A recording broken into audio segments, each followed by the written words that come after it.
तर चला आपण नेक्स्ट लेक्चरमध्ये आलोय. लास्ट लेक्चरमध्ये आपण बघितलेलं डायमेन्शन कसे काढायचे, एकदम बेसिक डायमेन्शन बघितलेले होते जे आपल्याला या लेक्चरमध्ये लागणार. तर परत एकदा मी लिहितो तुमच्यासाठी. कुठले कुठले डायमेन्शन काढलेले आपण? व्हेलॉसिटी, एक्सलरेशन, फोर्स, एनर्जी और वर्क डन, आणि लास्टचा एक डायमेन्शन आपण काढलेला होता पॉवरचा. व्हेलॉसिटीचं डायमेन्शन L1 m0 t⁻⁻1, एक्सलरेशनचं dimension L1 m0 t⁻², force L1 m1 t⁻², L2 m1 t⁻², L2 m1 t⁻3. हे बेसिक डायमेन्शन आपण बघितलेले होते. त्यातले पहिले आपल्याला 4 सगळ्यात जास्त लागतात. आपण बघूया. आणि काही मध्ये व्हिडिओमध्ये तरी समजा मिस्टेक असेल तर तुम्ही मला कमेंट करून सांगू शकता, लगेच करेक्ट करण्यात येईल. ओके, चुका होऊ शकतात 100%. तर यानंतरच्या डायमेन्शन असणार आहे जे लागणार आहे आपल्याला. फर्स्ट बघतोय आपण मोमेंटम.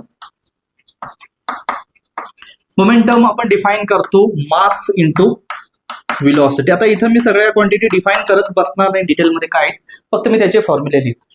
मोमेंटम, इथं लिनियर मोमेंटम बद्दल बोलतोय आपण, तर ते डिनोट करतोय आपण letter P. Momentum P is equal to mass into velocity. तर याचा डायमेन्शन लिहायचा. तर मोमेंटमचं डायमेन्शन कसं असणार आहे? मासचं डायमेन्शन बोला किती? m⁻1. व्हेलॉसिटीचं डायमेन्शन, मी थोडासा फास्ट चालू आहे, तुम्हाला फास्ट वाटला तर व्हिडिओमध्ये ऑप्शन्स असतो, स्पीड थोडासा नॉर्मल करा, 0.75 करा आणि बघा, तुम्ही कळेल तुम्हाला. तर व्हेलॉसिटीचं डायमेन्शन L1 m0 t⁻⁻1. तर ऍड करूया, किती येणार आहे बघा? L1 मास m⁻1 + 0 किती? 1 t⁻⁻1. This is the dimension of momentum. Momentum याचं युनिट पाहिजे असेल तर कसं लिहिणार सांगा? मास कशामध्ये मेजर करतं? केजी, लेंथ मीटर मध्ये, time second (10⁻⁻1). Simple. Next, very important, प्रत्येक वेळी विचारला जातो एक्झामला. Impulse. Impulse is defined as force into time. आणि इम्पल्स आपण जे या लेटरनं दाखवतो आणि फोर्स इंटू किती? टाइम. हा त्याचा फॉर्म्युला आहे. तर व्हिडिओ पॉज करून तुम्ही ट्राय करा, बघा लिहिता येईल का तुम्हाला dimension. Impulse is equal to force into time. तर याचा डायमेन्शन काय असणार आहे बघा? J is equal to force. फोर्सचं तुम्हाला पार्ट आहे L1 m1 t⁻⁻2 आणि टाइमचा किती हो? t⁻1. Therefore the dimension of impulse is L⁻1 m⁻1 t⁻2 t⁻1. Base same असेल तर पॉवरची एडिशन -2 + 1 इट इज -1. आणि जरासं तुम्ही लक्ष दिला तर इथं काय दिसतं बघा? मोमेंटम आणि इम्पल्स दोघांचे डायमेन्शन सेम आहे. देअरफॉर मोमेंटम आणि इम्पल्स आर डायमेन्शनली इक्विव्हॅलेंट. जसं एनर्जी आणि टाइम इक्विव्हॅलेंट आहे तसं इम्पल्स आणि मोमेंटम सेम आहे. इम्पल्स कधी बघायला मिळतो तुम्हाला? जेव्हा very large amount of force very short टाइमसाठी आपण डिलिव्हर करतो, त्याला आपण इम्पल्स म्हणतो. त्याच्या 4थ्या चॅप्टरमध्ये परत येईल इम्पल्स, तिथं आपण बोलू. आता फक्त फॉर्म्युला लक्षात ठेवा. तो 2 फॉर्म्युले, मोमेंटम झाला, इम्पल्स झाला. त्याच्यानंतर नेक्स्ट आहे 3rd नंबर, आपण घेऊया प्रेशर. तर प्रेशर कसा डिफाईन केलेला आपण? Force upon area. प्रेशरचा फॉर्म्युला. प्रेशर डिनोट करतो letter P. Force is equal to area. तर काही मुलांना गडबड वाटते की अरे मोमेंटम पण पी आहे, प्रेशर पण पी आहे. तसंच आहे.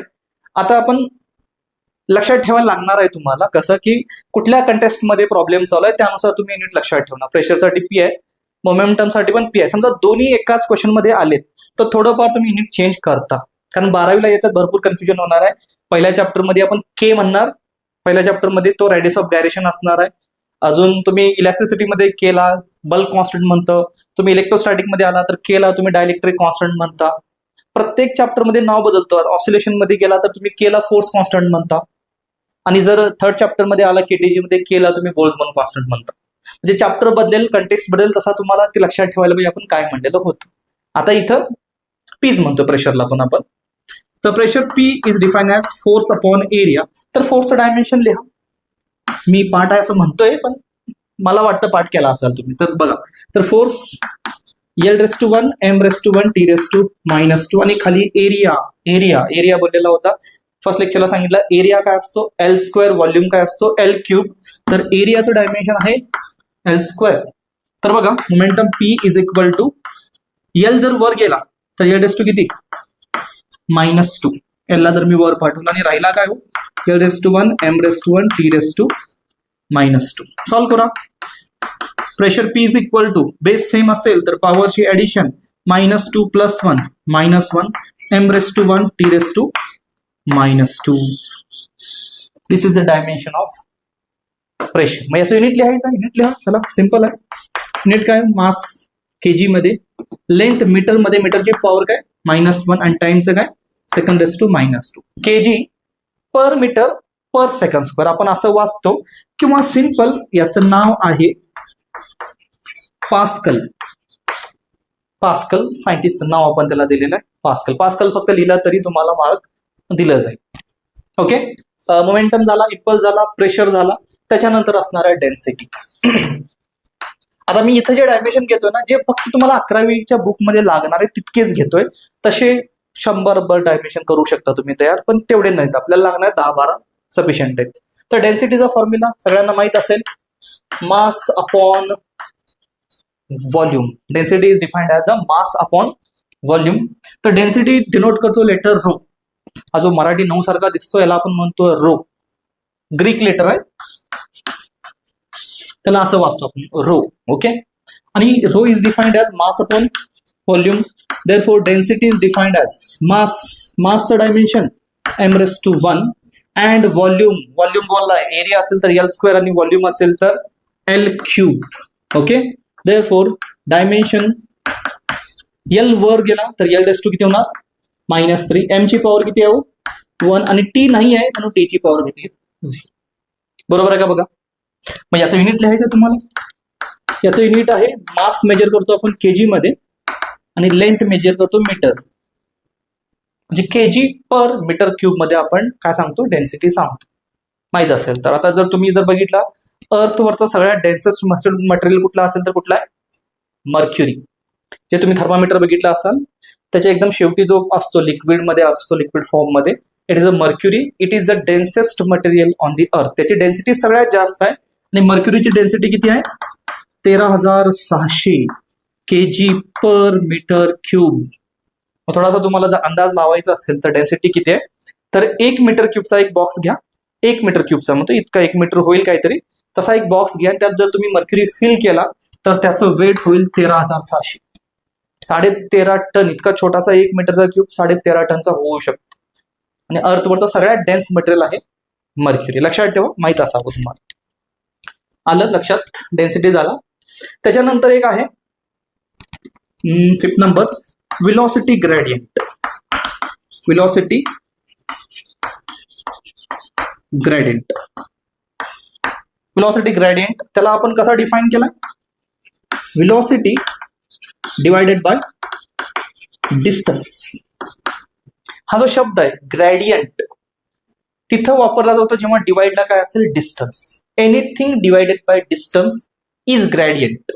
म्हणजे विथ रिस्पेक्ट टू डिस्टन्स एखादी क्वांटिटी चेंज होत असेल तर त्याला आपण ग्रेडियंट म्हणतो. आता वर व्हेलॉसिटी खाली डिस्टन्स आहे म्हणून व्हेलॉसिटी ग्रेडियंट. वर जर पोटेन्शियल असतं खाली डिस्टन्स असतं तर पोटेन्शियल ग्रेडियंट. आणि वर समजा प्रेशर असता खाली डिस्टन्स असता तर प्रेशर ग्रेडियंट. कळतंय. मग याचं लिहायचं व्हेलॉसिटीचं डायमेन्शन L1 M⁻0 T⁻⁻1 आणि खाली डिस्टन्स आहे. बरोबर आहे ना. हा डिस्टन्स डायमेन्शन काय L1. आता मग तुम्ही जर लक्ष दिला तर हा L1 काय होणार आहे कॅन्सल. म्हणजे हा L1 वर गेला L2 किती होतो -1 आणि तो कॅन्सल आउट होऊ शकतो. मग आन्सर किती येणार हो याचा L0 M⁻0 T⁻1. This is the dimension of velocity gradient. आणि याचं युनिट जर तुम्हाला पाहिजे असेल तर लेंथ पण नाही आहे मास पण नाही फक्त टाइम आहे. टाइम किती आहे सेकंड रेस टू किती -1 S⁻⁻1. आले लक्षात. अजून एक इम्पॉर्टंट आहे आपल्याकडं सगळ्यात महत्वाचा. हे रफ करतो. मला वाटतंय थोडंफार तुमच्या लक्षात आलं असेल डायमेन्शन कसं लिहायचं आहे. तर पुढचा व्हेरी इम्पॉर्टंट आहे करंट. नाही सॉरी करंट नाही चार्ज बद्दल बोलतोय आपण. चार्ज इज इक्वल टू चार्जचा फॉर्म्युला करंट इंटू टाइम. म्हणजे करंट आपण असा डिफाइन केलेला असतो चार्ज अपॉन टाइम 10वीला कधी तुम्ही करंट जर डिफाईन केला असेल तर current is rate of flow of charges. Simple एकदम लँग्वेज मध्ये पाहिजे असेल, current is rate of flow of charges म्हणजे नंबर ऑफ चार्जेस जर पास झाले पर युनिट टाइम मध्ये किती चार्जेस पास होतात त्याला आपण करंट म्हणतो. मग ही करंटची डेफिनेशन आहे. मग हा टी जर मी इकडे घेऊन गेलो तर current into time is equal to charge. हा फॉर्म्युला तुम्हाला मिळतो. Charge is equal to current into time. तर कसा लिहितो बघा, charge is equal to current into time. मग चार्जचं आपल्याला डायमेन्शन काढायचं तर चार्जचं डायमेन्शन करंट. आता इथं फक्त वेगळा आलाय बघा, LMT मगासपासून वापरतोय आपण, पण current is a fundamental physical quantity. ती आपण मेजर करतो एम्पियर मध्ये. आठवतंय, एम्पियर. आणि टाइम कशामध्ये मेजर करतो, टी. मग चार्जचं डायमेन्शन येणार आहे L⁻⁴, M⁻⁴, T⁻⁴ आणि A⁻⁴. किंवा सिंपल एवढं लक्षात ठेवलं तर चालेल, T1 A1 चार्जचं डायमेन्शन. आणि चार्ज आपण मेजर करतो कशामध्ये, कुलम मध्ये. स्पेलिंग इकडे तिकडे असेल तर जरा तुम्ही चेक करा बुक मध्ये जाऊन. Charge is measured in coulomb. Coulomb सायंटिस्टचं नाव आहे, तेच आपण त्याला दिलेलं आहे. कॅपिटल C ना आपण दाखवतो चार्ज इन द कुलम. आले लक्षात. इतकेच डायमेन्शन आहे, याच्या बाहेर मला वाटत नाही अजून कुठलं डायमेन्शन विचारलं जाईल. इतकेच 10 ते 12 डायमेन्शन तुम्ही करायचे, त्याला सोडून दुसरं डायमेन्शन करायचं नाहीये. आणि अजून एक फेवरेट क्वेश्चन आहे एक्झामिनर लोकांचा, तो एक मी करून दाखवतो, कारण तो बुक मध्ये नाही आहे पण त्यांनी विचारतात नेहमी. तो एक क्वेश्चन मी दाखवतो करून तुम्हाला. त्या व्हिडिओचा आपण तो छोटासा पॉईंट घेऊया. कॅपिटल Gचं डायमेन्शन काढायचं तुम्हाला. जी ऐकला असेल, G is the universal gravitational constant. Universal gravitational constant. G is the universal gravitational constant. Gravitational law न्यूटनचा जो आहे त्याच्यामध्ये तुम्ही हा बघितला असाल, जी त्याचं डायमेन्शन, त्याचं युनिट पण विचारलं जातं. तर डायमेन्शन कसं काढणार आहे बघा.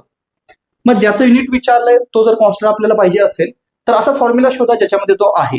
माझा एक फॉर्म्युला आपल्याला माहित आहे, gravitational force is defined as G M1 M2 divided by R². दोन बॉडीज असतील ज्याचं मास, एका बॉडीचं मास M1 दुसऱ्याचं M2 असेल, दोघांच्या मध्ये R इतका डिस्टन्स असेल आणि त्याच्यामध्ये जो ग्रॅव्हिटेशनल अट्रॅक्शनचा फोर्स आहे तो आपण असा लिहितो. हा फॉर्म्युला कधीतरी तुम्ही बघितलेला असाल. F is equal to G M1 M2 divided by R². तर मला आता डायमेन्शन काढायचं कशाचं आहे, Gचं. त्याला एका बाजूला ठेवूया, बाकी सगळ्यांना ट्रान्सफर करा. मग हा R² इथं डिवाइड आहे, इकडे जाताना मल्टिप्लाय होणार. मग FR² डिवायडेड बाय हा M1 आणि M2 इथं मल्टिप्लाय, इकडे जाताना काय होणार, divide. M1 M2 is equal to G. मला Gचं डायमेन्शन काढायचं आहे. तर कसा काढणार, फॉर्म्युला मी थोडासा उलटा करून लिहितो, असा सोपा जावं तुम्हाला म्हणून. FR² divided by M1 M2. Correct आहे. Gचं डायमेन्शन काढायचं. काढूया 1 by 1. फोर्सचं डायमेन्शन तुम्हाला पाठ आहे, बोला. L1 M1 T⁻². Distance R म्हणजे डिस्टन्स आहे, दोन मासेस मधला डिस्टन्स. डिस्टन्सचं डायमेन्शन असतं L1 चा स्क्वेअर. खाली हे मास आहे म्हणून M1. M2 सुद्धा मासच आहे, दिस इज M1. मग सॉल्व्ह केला तर बघा, G is equal to L1 M1 T⁻² किती, -2. जसं मगाशी सांगितलं, पॉवरची पॉवर नेहमी मल्टिप्लाय होते. मग 2 × 1 किती येणार आहे, 2 येणार आहे. Simple formula. बेस सेम असेल तर पॉवरची एडिशन, M असेल तर पॉवरची एडिशन केला तर किती होतो, M2. करेक्ट आहे. फायनली बोला किती येणार, हा L1 आहे, हा L2 आहे. बेस सेम आहे तर पॉवरची एडिशन, L⁻² किती 3, M⁻² किती आहे 1 आणि T⁻² -2. आणि हा M2 जर वर गेला तर M⁻² किती होणार आहे, -2. करेक्ट आहे. Then G is equal to L3 M आणि M⁻² -1. बेस सेम आहे, पॉवरची एडिशन 1 -2 -1 आणि T⁻² -2. That's it. This is the formula, dimensional formula for G. हा फॉर्म्युला विचारला जातो. 1 मार्काला विचारलं तर डायरेक्ट डायमेन्शन लिहून टाकायचं, हे पाठच करून टाका. सॉल्व्ह करून दाखवा म्हटलं तर डिटेलमध्ये तुम्हाला सॉल्व्ह करून दाखवायला पाहिजे. ओके, तुम्ही डायरेक्ट पण करू शकता. मी हे तुम्हाला कळावं म्हणून एक स्टेप मध्ये करतोय. तुम्ही डायरेक्टली ऍड करून एका स्टेपमध्ये आन्सर सांगू शकता. आणि लास्टला याचा एकदा फिरवून क्वेश्चन विचारला त्याने की याचं युनिट सांगा, मग मुलं कन्फ्युज झाले, आता युनिट काढत बसते त्याच्यावरनं. पण तुम्ही डायरेक्टली फॉर्म्युल्यावरून युनिट लिहू शकता. कसं लिहिणार आहे बघा. जीचा फॉर्म्युला आपला, फोर्स कशामध्ये मेजर करता तुम्ही, न्यूटन मध्ये मेजर करता. आर म्हणजे डिस्टन्स आहे, डिस्टन्स कशामध्ये मेजर करता, मीटर स्क्वेअर. आणि खाली काय, KG into KG, KG into KG, KG square. This is a unit of G, capital G, Newton metre square per KG square. हा क्वेश्चन विचारतात, व्हेरी इम्पॉर्टंट, लक्षात ठेवा. Okay, and that are the dimensions. त्याच्या पलीकडे कुठलाही dimension तुम्हाला exam मध्ये येणार नाहीये, तर हे चांगले करून ठेवा डायमेन्शन. आणि नेक्स्ट जो पॉईंट असेल, हे 2 मार्काचा क्वेश्चन साठी येणार, write down the dimension of following physical quantity. कुठल्याही 2 देतील तुम्हाला लिहायचं, किंवा 1 मार्क साठी पण विचारते. मग पुढचा जो पॉईंट आहे, आता जे आपण डायमेन्शन शिकलो याचे ऍप्लिकेशन्स बघायचे, ते 3 मार्काचा क्वेश्चन आहेत, ते येणार भरपूर वेळा एक्झामला येतो, 100% येत. तर ते आपल्याला बघायचं आहे नेक्स्ट लेक्चरमध्ये. नेक्स्ट लेक्चरमध्ये परत भेटू. ओके.